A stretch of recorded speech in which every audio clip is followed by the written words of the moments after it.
there you have your band.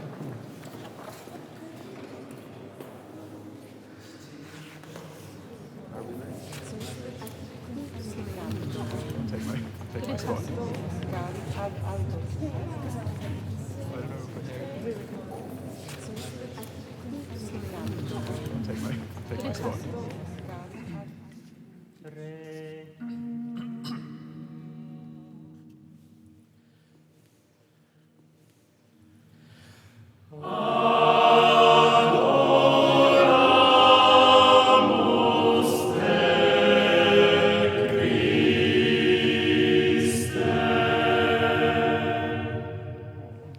For a musicologist, to have having the possibility to listen to this music is just an amazing experience. One thing is just to imagine this music performed, and one thing is to really hear it live in a nice sounding space comparable to the place where the Duke, the Sforza Dukes in Milan, first heard this music.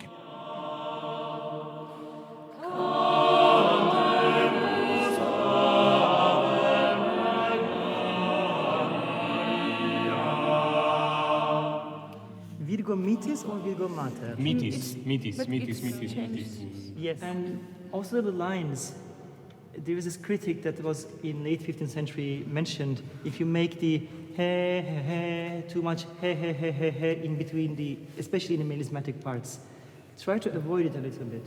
So I came to the Schola Cantorum Basiliensis in September, and before that I'd sung a lot of Renaissance polyphony with many great singers and with great conductors, but without much historical contextualization.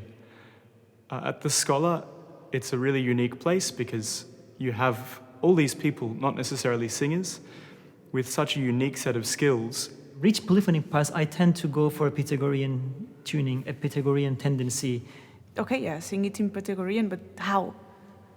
And when you sing from the original notation, you realize that it's as important or even more important to look at your line in a linear way. For the tuning, for the Pythagorean tuning, it's so much more important to think about the relationship of your own note to the next note that you sing.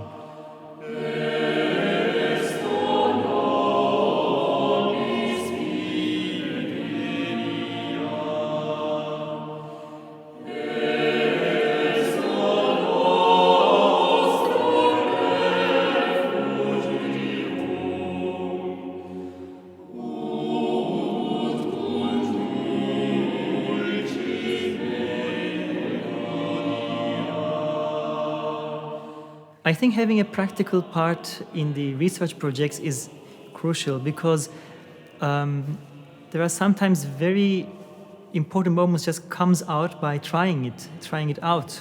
So one group is the group of the tenor 1 and the other is the group of the tenor 2. Okay. That's the idea. We wanted to also experiment to divide the choir in two because of the quite interesting way of the layout in the manuscript. It's actually a 4-voice Motet Cycles, but the tenor voice is being cut into 2 tenors.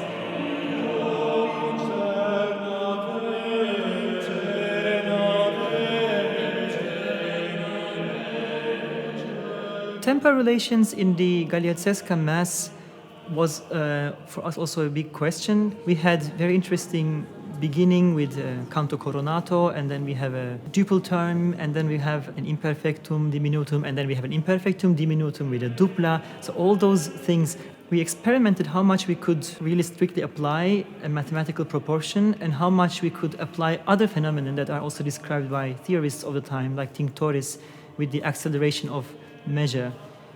There are many aspects of singing from a choir book that you wouldn't think of before you do it in a practical setting.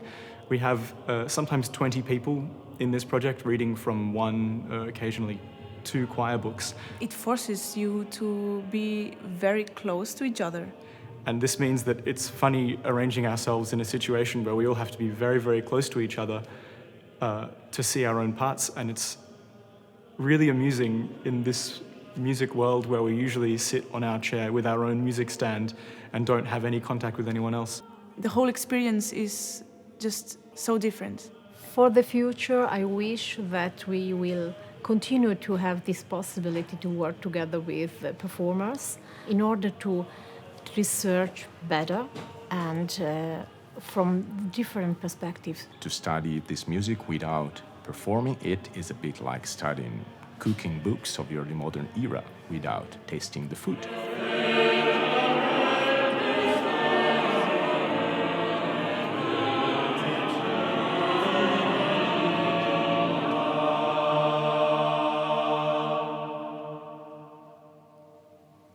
We reached the end.